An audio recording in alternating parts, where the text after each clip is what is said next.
আসসালামু আলাইকুম। একটা বিষয় লক্ষ্য নিয়ে অনেকগুলো জৈতুন গাছ আছে আর কি। তো এই যে এই গাছের পাতাটা অনেক মোটা মোটা এবং চওড়া লম্বা আছে, তো অনেক মোটা মোটা। তো ওর পাশে আরেকটা গাছ আছে, এটা পাতাগুলো ছোট ছোট, লম্বা ছোট, পাতা চওড়া কম, মানে মোটা কম পাতলা।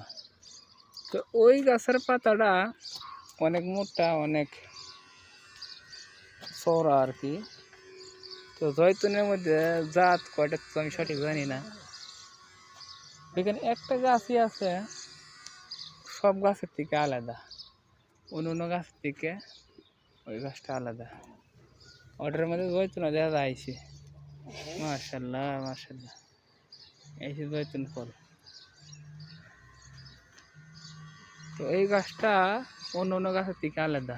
তো কেউ যদি জানেন জয়তুনের মধ্যে জাত কয়টা, অবশ্যই কমেন্ট করে জানাইবেন। ধন্যবাদ।